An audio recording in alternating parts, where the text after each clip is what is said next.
Assalamualaikum warahmatullahi wabarakatuh. Salam Guru Penggerak. Perkenalkan, saya Ruslan Ajitama, calon guru penggerak Angkatan 9 Kabupaten Demak, Jawa Tengah. Pada kesempatan kali ini, saya akan melaksanakan praktik wawancara dengan kepala sekolah terkait kasus pada dilema etika. Sekarang saya bersama Ibu Kumaidah, SPDI MPD dari Kepala Sekolah SD Negeri Depet 1. Assalamualaikum warahmatullahi wabarakatuh, Ibu Kumaidah. Waalaikumsalam warahmatullahi wabarakatuh, Mas Aji. Bagaimana kabarnya, Ibu? Alhamdulillah, Mas Aji. Pagi ini saya dalam keadaan baik, juga sehat, bisa menemani panjenengan semuanya dan bisa menemani anak-anak. Iya, alhamdulillah ya, Bu ya. Oke. Itu begini, Bu. Terima kasih atas waktunya karena saya ingin melakukan wawancara terkait pengambilan keputusan pada kasus dilema etika. Siap. Iya. Iya. Untuk pertanyaan yang pertama, Ibu ya. Selama ini bagaimana Ibu menjalankan pengambilan keputusan di sekolah yang Ibu pimpin sekarang ini, terutama untuk kasus-kasus di mana ada dua kepentingan yang sama-sama benar atau sama-sama yang mengandung nilai kebajikan. Jadi gimana Ibu menjalankan saat mengambil keputusan tersebut? Saya menjalankan keputusan tersebut ketika ada permasalahan dilema etika, itu yang pertama adalah harus musyawarah. Sebelum musyawarah, tentunya ketika ada laporan itu saya juga harus mengidentifikasi seberapa berat masalah tersebut, identifikasinya gimana, kemudian solusi nanti yang akan saya pecahkan atau hasilnya itu seperti apa. Itu juga harus nanti dimusyawarahkan bersama dengan teman-teman guru atau dengan pihak-pihak yang ikut terkait masalah tersebut. Oh begitu. Ya. Jadi Ibu akan melakukan musyawarah dengan pihak-pihak terkait dari kasus tersebut dan melibatkan juga dari rekan sejawat dia. Oke. Untuk pertanyaan yang kedua, Ibu, langkah-langkah apa saja atau prosedurnya bagaimana, seperti apa yang biasa Ibu lakukan dari pengambilan keputusan tersebut? Jadi prosedurnya bagaimana? Prosedurnya, ketika kita mengatakan itu dilema etika, atau itu kan berarti kan ada identifikasi masalah ya, mengidentifikasi masalah setelah ada laporan. Jadi setiap ada laporan itu kita identifikasi, kita tulis sedemikian rupa apa yang menjadi persoalan itu. Setelah itu ketika ada kayak gitu juga saya harus jadi persoalan tersebut itu siapa saja yang terlibat itu. Saya harus mengantongi itu juga. Setelah itu masalahnya di mana, kemudian saya juga berusaha untuk bermusyawarah dengan teman-teman. Ini ada persoalan seperti ini, bagaimana langkah kita. Kemudian setelah itu, setelah ada kesepakatan, teman-teman juga tahu, kita baru melangkah ke selanjutnya, memanggil juga atau mengundang beberapa orang atau lembaga atau siapapun yang mempunyai masalah itu, yang lapor tadi, seperti itu Mas. Sampai kita menghasilkan putusan bersama, seperti itu. Jadi diidentifikasi, kemudian memanggil dari laporan itu, menyelesaikan bersama sampai pemanggilan kembali. Identifikasi dulu seperti apa masalahnya, manggil pihak-pihak yang terkait itu juga. Ya, terima kasih. Untuk yang pertanyaan selanjutnya, hal-hal apa saja yang selama ini Ibu anggap efektif dalam pengambilan keputusan pada kasus-kasus terkait dilema etika itu sendiri? Yang paling efektif pada kasus-kasus itu pengambilan keputusan ya Mas? Iya. Iya. Apa saja yang selama ini yang Ibu anggap efektif dalam pengambilan keputusan? Kalau menurut saya hal yang paling efektif ya ketika sudah ada laporan, saya berusaha untuk bermusyawarah dengan teman itu dengan teman-teman semuanya. Itu hal yang sangat efektif bagi saya, karena sebagai seorang pemimpin tentunya saya tidak harus menyelesaikan masalah itu sesuai dengan pendapat saya, karena ini yang saya pimpin adalah lembaga. Gitu. Jadi saya tidak otoriter lah dalam berpendapat. Dunia seperti ini Yora, baru saya sampaikan kepada teman-teman itu enggak. Tapi saya berusaha untuk mengakomodir untuk pendapat teman-teman bagaimana. Itu efektif sekali. Kemudian setelah dikomunikasikan dengan teman-teman, baru dikomunikasikan atau bermusyawarah dengan pihak terkait yang bermasalah. Jadi ibu melakukan musyawarah bersama dengan rekan guru, kemudian setelah itu nanti ibu akan memanggil atau mengkomunikasikan kepada pihak-pihak yang bersangkutan terkait masalah tersebut. Itu efektif sekali bagi kami. Saya seperti itu. Untuk pertanyaan yang keempat, hal-hal apa saja yang selama ini merupakan tantangan dalam pengambilan keputusan pada kasus dilema etika? Berarti yang dari titik poinnya ini yang menjadi tantangan bagi ibu dalam pengambilan keputusan tersebut. Yang menjadi tantangan itu kadang-kala perbedaan pendapat. Perbedaan pendapat yang melatar belakangi karakter dari mereka, karakter dari beberapa mungkin guru, karakter dari wali murid ataupun warga ataupun pihak-pihak yang bermasalah itu ya, perbedaan pendapat yang dilatarkan dengan karakter yang berbeda yang bermasalah itu tantangan tersendiri. Tapi tantangan itu tidak menjadikan bahwa itu adalah persoalan yang paling pokok sehingga putusan tidak dapat tercapai. Tidak. Saya berusaha untuk dari beberapa karakter yang berbeda-beda itu mencari solusi masalah, penyelesaian yang dapat diselesaikan dengan akhirnya keputusan itu terbawa gitu. Seperti itu, okay. Kemudian juga tantangannya adalah ketika waktu bertemunya, Mas. Waktu menjadwalkan bertemu mungkin dewan guru karena kesibukan, atau juga pada pihak-pihak setelah ada komunikasi dari dewan guru membuat sebuah keputusan yang nanti akan saya sampaikan kepada pihak yang bermasalah, itu juga kan kita menjadwalkan waktu, tempat yang seefisien, senyaman mungkin gitu. Bisa jadi memang persoalan itu tidak harus diselesaikan di sekolah, tapi bisa jadi di rumah makan masih agar mereka juga merasa nyaman, suasana yang enak, sejuk, tidak panas. Karena bermusyawarah itu kan harus dengan kepala yang dingin. Suasana juga harus mendukung. Apalagi kita mempunyai sebagai lembaga, kita ngomong lah ibaratnya. Banyak anak yang menjadi pusat, bisa menjadi masalah itu orang tua murid yang berkeberatan atau yang jadi pokok masalah itu adalah mereka. Jadi kita berusaha penjadwalan itu juga menjadi tantangan, tempat harus strategis mungkin, senyaman mungkin, membuat mereka juga seolah-olah mereka itu juga dihormati seperti itu. Mereka dihormati, dibongke lah secara menjadi. Oke Bu, untuk pertanyaan selanjutnya, apakah Ibu memiliki sebuah tata kelola atau jadwal tertentu dalam sebuah penyelesaian kasus dilema etika? Kemudian apakah Ibu langsung menyelesaikan di tempat atau memiliki sebuah jadwal untuk menyelesaikannya, baik dari bentuknya ataupun prosedurnya, seperti apa yang Ibu jalankan? Kalau itu menurut saya itu Mas, kondisional sesuai dengan berat ringannya persoalan.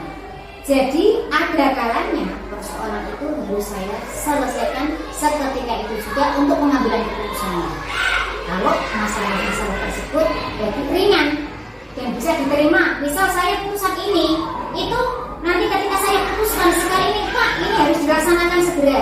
Itu saya tidak harus menunggu teman-teman musyawarah dulu enggak. Karena saya yakin dari kultur saya mereka juga menerima. Itu kan kategori ringan.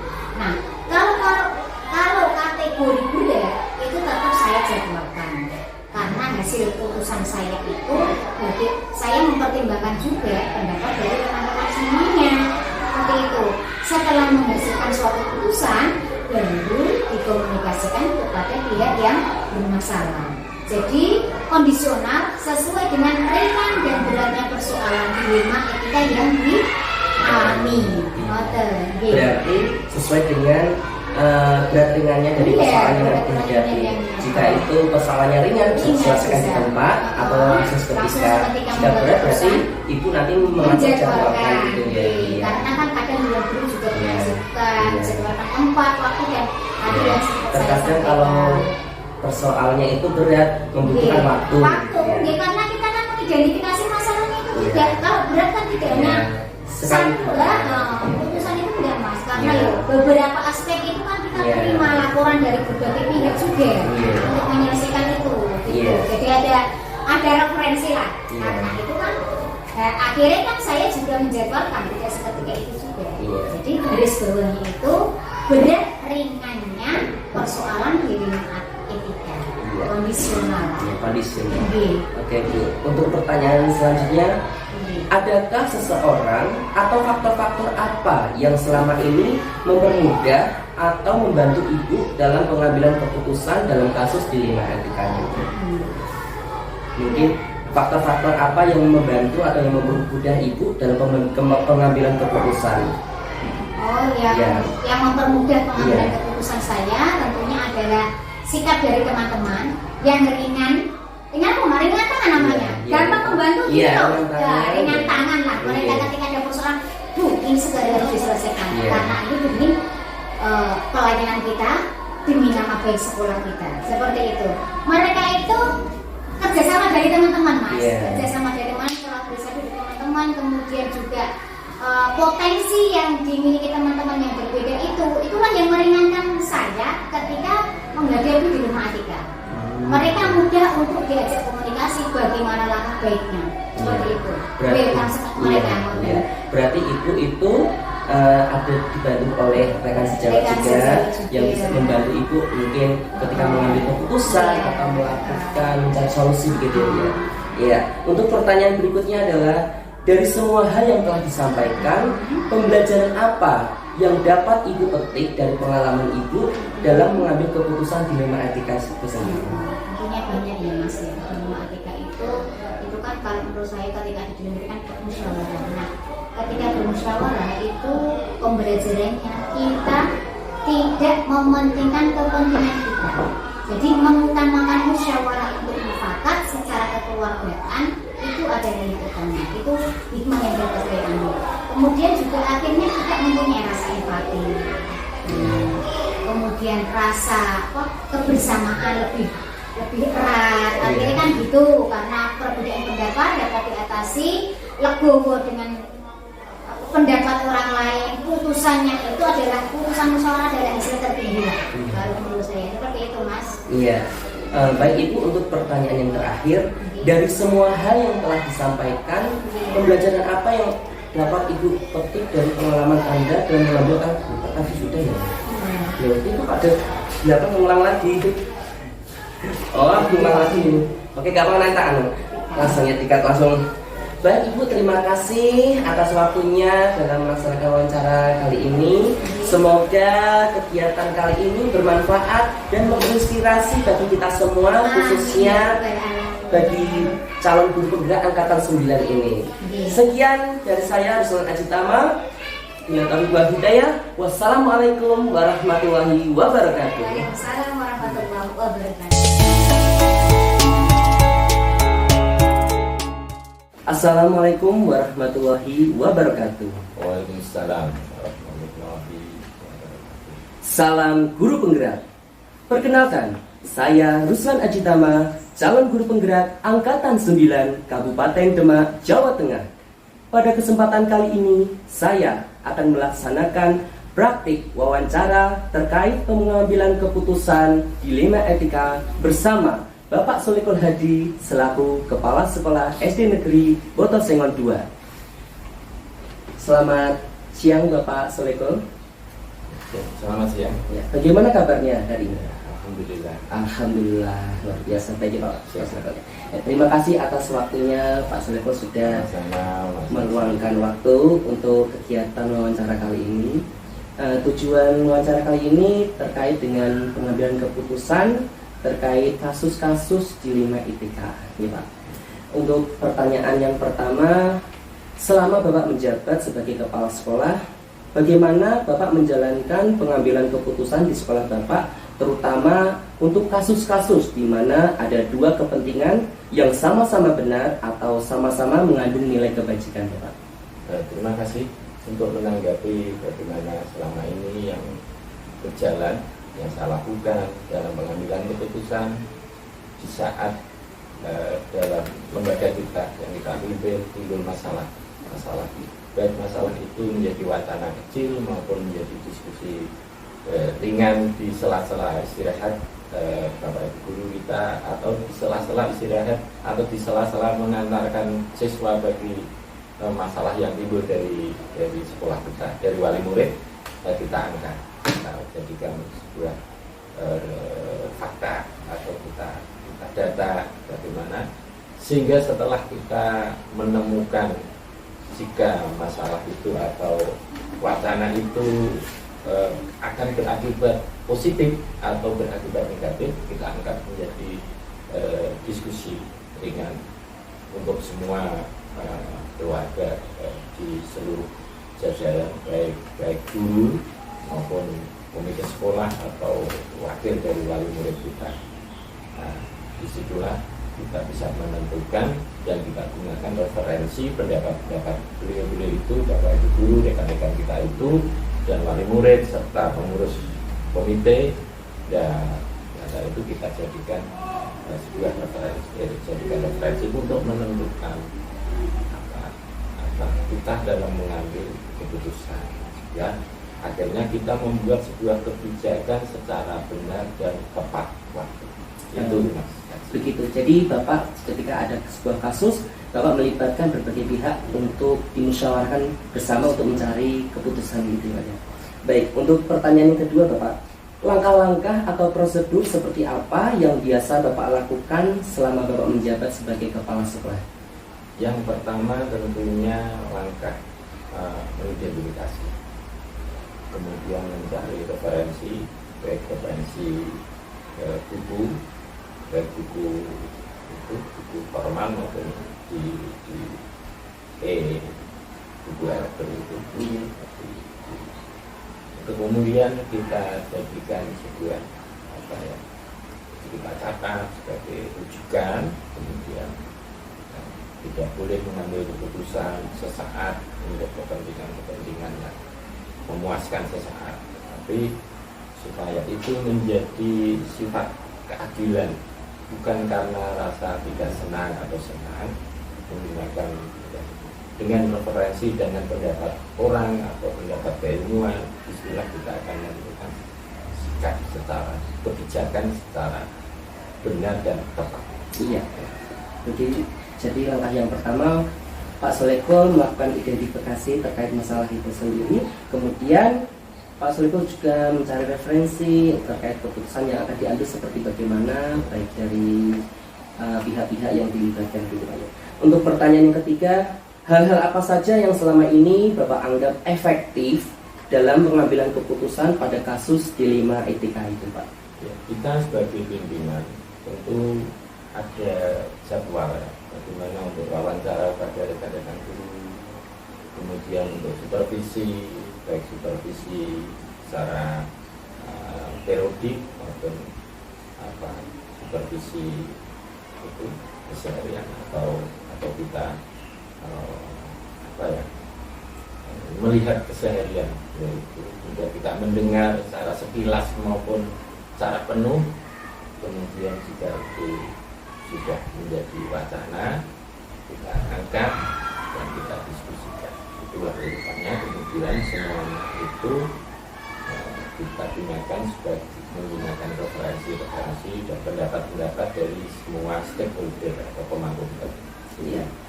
Berarti Bapak itu yang menjadi efektif itu dengan mendiskusikan terlebih dahulu dengan rekan sejawat, dengan pihak-pihak yang terkait. Kemudian pendapat-pendapat itu nanti bisa diambil suatu banyak atau keputusan bersama gitu kan. Baik, untuk pertanyaan yang keempat Bapak, hal-hal apa saja yang selama ini merupakan atau yang menjadi tantangan dalam pengambilan keputusan pada kasus dilema etika Bapak? Yang menjadi tantangannya? Ya, tantangan kita tentu berangkat dari diri kita sendiri.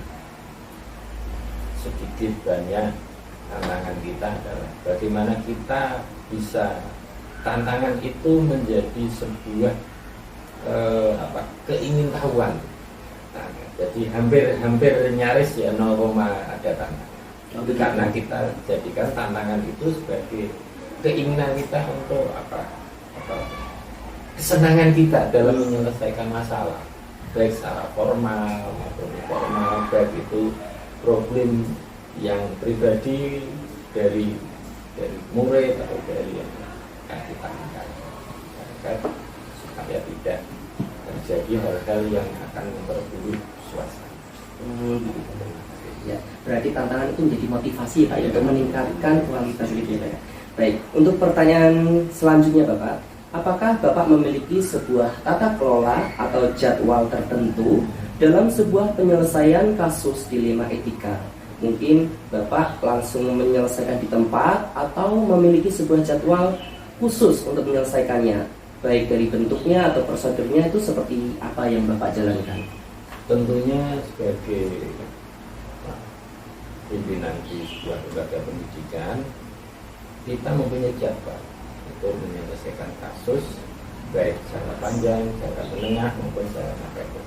Namun ada kasus-kasus yang wajib segera kita tangani supaya tidak ada ekses yang negatif, atau bagaimana meningkatkan mutu pengelolaan kita secara positif atau mutu pendidikan di lembaga kita secara benar, itu harus ada langkah yang cepat, tidak menunggu lama, karena kita sudah tahu setiap bulan ini ada kegiatan ini, dalam tahunan itu kan ada. Berarti masalah yang timbul itu ya tentu tidak ada kendala, hanya kadang kan pada bulan ini ada hanya mundur tanggalnya saja. Disitulah kita mempersiapkan. Ya, tentu kita sudah siapkan. Kendalanya apa? Kesiapan itu kadang kan terpengaruh dengan siswa kita. Oh, siswa tahun ini tidak sama dengan tahun yang kemarin. Oh, pemegang guru kelas 5 yang tahun kemarin tidak sama dengan tahun yang ini. Disitulah sehingga kita ada jadwal secara periodik, ada jadwal, ada menyelesaikan masalah secara cepat.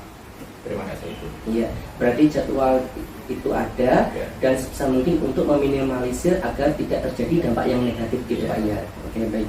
Untuk pertanyaan selanjutnya Bapak, adakah seseorang atau faktor-faktor apa yang selama ini mempermudah Bapak dalam pengambilan keputusan di kasus-kasus dilema etika Bapak? Mungkin ada pihak-pihak tertentu atau faktor-faktor kita menentukan sikap dulu, menentukan masalah. Oh, ini masalah ini, kita identifikasi masalah, kemudian menggunakan ini menyelesaikan masalah ini dengan cara yang seperti ini, tapi itu cepat kita lakukan. Kemudian sosialisasi kepada rekan kita menggunakan informal meeting. Oh iya. Pembicaraan secara informal dulu, iya, baru kita menyelesaikan secara formal. Jadi itulah cara-cara yang efektif supaya tidak terjadi gesekan. Berarti Pak Solepo itu dalam membantu mengambil keputusan dibantu dengan oleh rekan sejawat juga, dan sebelumnya dilakukan diskusi dalam suatu rapat atau tadi informal meeting gitu Pak ya. Oke, itu pertanyaan selanjutnya Bapak. Dari semua hal yang telah disampaikan, pembelajaran apa yang dapat Bapak petik dari pengalaman Bapak ketika mengambil keputusan dilema etika Bapak? Ya, alhamdulillah. Tentang waktu yang panjang, mungkin hampir 12 tahun atau mungkin 15 tahun ini saya memimpin sebuah lembaga pendidikan, bahwa pengambilan keputusan itu menjadi pengalaman kita untuk menyelesaikan masalah baik di rumah tangga, menyelesaikan masalah pribadi, menyelesaikan masalah rekan kita, kemudian menyelesaikan masalah di masyarakat, di RT, desa. Karena sehingga guru itu adalah sebagai agen motivator bagi masyarakat, agen perubahan bagi masyarakat. Sehingga tugas pendidik, kalau guru itu mengajar di sekolah, tapi pendidik itu di mana saja bisa menjadi pendidik, baik di keluarga maupun di masyarakat. Itu Iya. Oke, Bapak. Dari pembelajarannya itu bisa kondisional ya Pak, ya, ketika mengalami kasus tertentu disesuaikan dengan kondisi kasusnya, nanti bisa diselesaikan sesuai dengan berat ringannya dari sebuah kasus itu sendiri. Kemudian Bapak juga sudah memaparkan sedemikian rupa, berarti pada dasarnya itu sebuah kasus itu diidentifikasi terlebih dahulu, kemudian didiskusikan bersama dengan rekan sejawat, kemudian nanti pendapat-pendapat tersebut bisa dijadikan satu ataupun diambil suatu kerja untuk voting dan dijadikan untuk keputusan bersama gitu ya. Oke. Terima kasih Bapak atas waktunya sampai kita mengadakan ini. Demikian kegiatan praktik wawancara terkait pengambilan keputusan dilema etika. Sekian dari saya, bila taufiq wal hidayah. Wassalamualaikum warahmatullahi wabarakatuh.